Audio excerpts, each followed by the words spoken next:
Yo, what's good? I'm Fire here, back from a video answer, and be hopping into another defensive video out of this 4-3 even 6-1. Now, make sure you guys check out the video that I posted 2 days ago. It's going to be going over this cover 4 quarters that you see on the top right.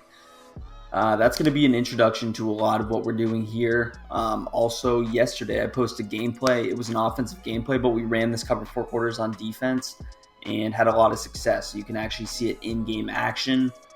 So I would check out both those videos, but we're actually going to continue on with the trend, and we're going over this Cover 1 MLB Blitz. Now, with the Cover 1 MLB Blitz, it's going to be man coverage. I wanted to show some man coverage because you don't want to be running quarters necessarily every single play. It's good to mix between the two.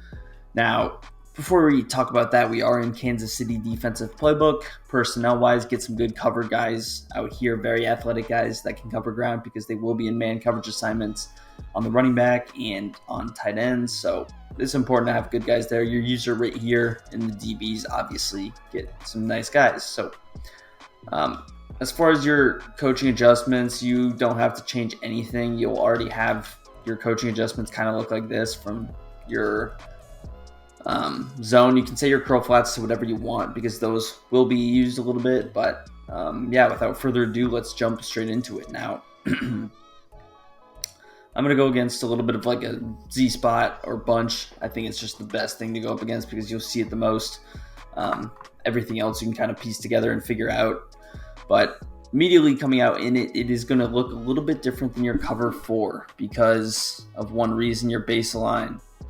Now, if we base a line, it's going to look like this, which looks a lot more like the cover 4. So I'll show it the normal way first. This is just traditional line. But seeing this, it's fairly obvious that you're running man coverage, which you may not want to be the case because you kind of want to confuse your opponent when you come out in man coverage. So I'll probably actually turn on baseline auto, but obviously it's going to be a little bit better if you're running it like this just because of safety positioning. Now, anyways, the first setup is going to be kind of your blitz, and what you're going to do is just pinch your D-line, slant inside, and then stand right here with your user in a blitz, which everything's already set up for you because you are already blitzing your user. Now, everything else, you would just have these receivers manned up, and you have this guy in a little deep zone here playing defense. Now we can get creative with him. We'll talk about some of those things a little bit later, but for now, we'll just run things stock. And obviously with your user, stand right here, try and get this pressure, and then just help work out on everything. And again, there's a high chance that your opponent doesn't have necessarily his best like man coverage beater because he shouldn't necessarily be expecting this. What you want to happen is you want your opponent to be setting up coverage beaters, cover 4 beaters, because he shouldn't really know what's happening with your coverage if you're mixing it up as good as you should be. So you probably won't know what play's going on, and then you throw in man coverage. It's just going to add to the confusion. So again, very simple setup, just really standing here, trying to get some pressure. Now we're not getting any disengages necessarily, but our coverage seems pretty solid. But let's go with this baseline look, and I'm actually going to just set up that baseline real quick so I don't have to do it on every play. But pretty much how you see, we're in traditional position now. And again, in that cover 4 setup, I'm not pressing either, so we're just going to run it kind of like this because we want the plays to look the same. Now, here's where things can get a little bit interesting. One thing that you can do immediately is if you want to send a little bit more pressure, you can actually blitz this extra guy off the left side. That would be option number 1. Gives you a little bit better chance to get pressure. Now, the disengages are still going to kind of run the same, and they're not working great right now, but trust me, in game, they do work. And it doesn't necessarily depend on play, although cover 4 quarters does seem to work a little bit better. So that's going to be step number 1. Now, step number 2, if you want, is you can actually blitz both of them. So if you really want to get crazy, you can blitz both of them. Now, I wouldn't necessarily recommend doing this because you're going to have to follow the tight end with your user, but this is going to guarantee pressure. And you see we rush 6 against 5. We actually get 2 people free. 1, I think, was from disengage. 1 was from just traditional. He's getting unblocked off the edge. So you see Hutch here gets a nice little loop, and we get 2 people free. So again, the math adds up to that blitz working. I wouldn't do that on every play, but if you want to mix it in your man coverage, you can definitely catch some people off guard, especially if he's sending 5 out, and the tight end is always on these easy things to user like flats where it's not difficult with my user versus him being on like a crosser or a corner out where I may not know where he's going. So that could be an option. Traditionally, you're going to want to go with the 4-man rush. Now, What's one thing I like to do over here on this right side? And again, I'm actually not going to press because that's a bad habit. You don't want to press if you're not doing it out of the other plays. So what's one thing I like to do? I like to turn this side into kind of a cover 3 look. And this can allow you to do a lot creativity-wise because we have a lot of options. So we can do this immediately as one option. Boom, vert hook. We could go double Mabel. Or what we could do is we could go something like this as our cover 3, and then with Y we could throw him on the vert hook, or we could throw him in the curl flat. So you have a lot of options. I would say probably the best option would be to go with something like this, in my opinion. So it's just it also saves you one adjustment because he's already in the inside third. So basically all you're doing is putting B in a outside third. You're putting your strong safety in a curl flat, and you could flip those if you want, but it's going to be better to have your safety in the curl flat because he's going to get out there a little bit faster than the linebacker would. But this is going to be a good setup. And again, also in this situation, you can man up whatever players you want. So I can man up RB still. I can man up the tight end. I don't have to worry about him. But this is a good way to catch him off guard as well. And you're going to keep the man coverage on the left side. Now, what are you watching with your user? You're going to be watching any routes really going from right to left. So in a case of like a verticals, let's say I man up the tight end, then I'm going to obviously be watching Randall Cobb here. Boom. We get the disengage with Hutch, and everything is taken away. Obviously, Breece Hall is a little bit open there, but that's because Alex Anzalone is a 75 overall, and he's just never sticking with Breece Hall. So, and again, the odds of him really running a great man-beating route when you mix this in a very periodic time is going to be pretty slim. Now, it can happen. It would be unlucky, but as long as you're not giving up a big play, it doesn't hurt to mix it up, and it just keeps your opponent thinking. What am I going to do? What am I facing? Now I see man coverage in the previous play. Now maybe I'm going to a man beater. It kind of keeps him thinking like that, which is what you want. So again, the sheds are starting to work a little bit better, and this can just allow us to work creativity-wise. So you could set up something like this.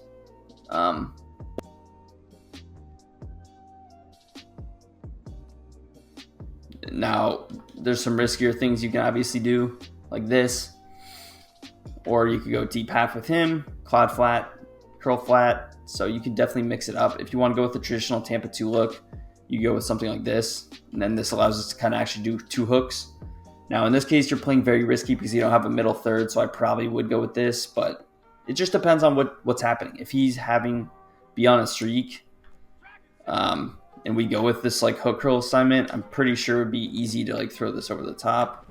But it's not the easiest throw. You see, you can click on intercept it. It's going to take a good pass lead. It's going to take a good free form. So, and a lot of people, they have the streak on the field, but they really don't look to the streak. Trust me on that one. I have streaks on the field a lot. I rarely actually look to throw the streak because I have the streak mainly to clear out things and open up my corner route or my crossing route or my backside post, things of that nature. So having an aggressive defense like that would not be the worst thing in the world. And this is just a good cover 2. And again, you could leave this guy in man coverage on whoever. I could actually man him up on this guy. So if it's Z spot and he's setting up something like this, then we could be good. And then again, I have Y on a hook curl, maybe to defend like a backside slant. This is a popular Z spot setup. And again, they could also be starting to block. And you see, I would probably go to tight end because the cloud flat played that really well actually. But it's just making things difficult, and mixing it up is key, even out of the man coverage, because although I'm not going to man coverage, I would go to it maybe like once every 5 plays probably if it were me. And I might drop a gameplay this following day, kind of mixing in this man coverage because I like to show it in my gameplays that these things actually do work. But I would mix it up. Even though I'm going to man coverage like once every 4 plays, I would mix it up, and I would mix in these setups. Now, again, this all is dependent on what he's actually running. If he's going corner route heavy, if he's going crossing route heavy, drag heavy, it could be a lot of different things. Now, let's go to something like a bunch tight end. Here is where things get a little bit interesting. Now, if you're baseline, this could create a lot of problems because this is what your defense would look like. So you're going to cancel that baseline. Basically, in this case, you're almost kind of screwed because the man coverage assignments would be very wacky. What you could do, if you want to keep it in the same look, which I wouldn't recommend, is something like this.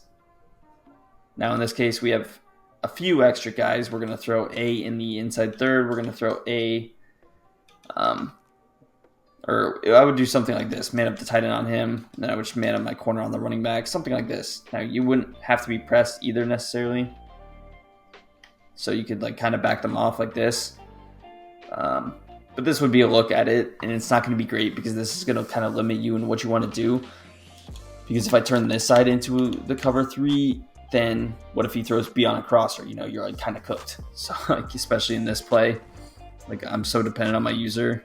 I guess the coverage is actually pretty good, all things considered, but B is not manned up. So if B is on like a streak, then you could be in trouble. Now, what I'm going to do is come out and bunch tight end so you can get a little bit of a better idea on what it would look like.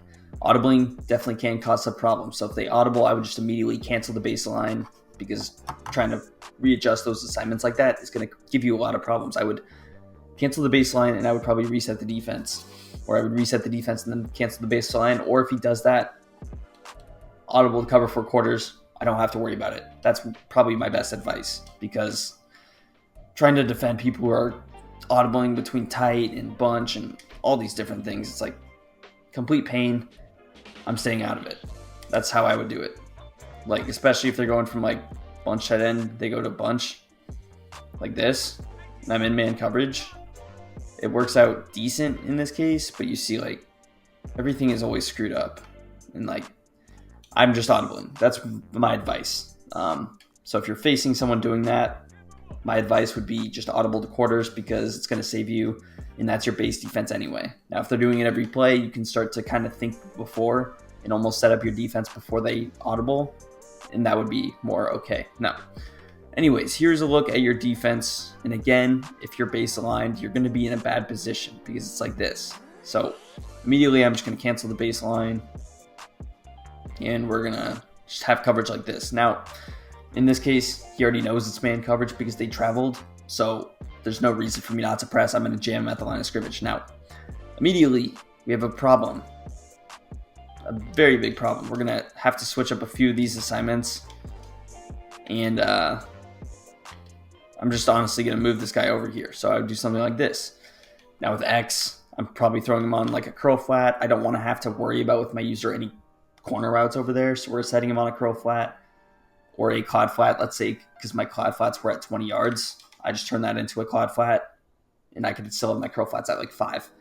So we're running like this. This is pretty risky. There's no deep zones, but this is why I wouldn't recommend man coverage against something like that. We're just watching deep. We get the shed, and it ends up working. That's against 6-man protection, but you can see how it gets complicated. It's a lot easier just to go against cover 4 quarters, so I really don't love the man coverage against these like bunch tight end looks. It's a little bit better, I think, against trips, but even against trips, you have to be on base aligned. So against trips like this, you got to cancel it. You run it like this. This makes it a lot easier than bunch tight end. I don't know why bunch tight end is so complicated, but now you can run it like this. And again, this guy's going to be key because he has to be able to cover. But this makes things a lot easier to where I can go boom, help out over there. The odds of a deep post being in trips are pretty slim, so I would go with something like this. Boom. I did not set up my D-line right, but there you go. So that would be an idea. But anyways, that's going to do the video. If you guys enjoyed, make sure you hit that like button, subscribe to the channel down below, and peace. I'm out of here.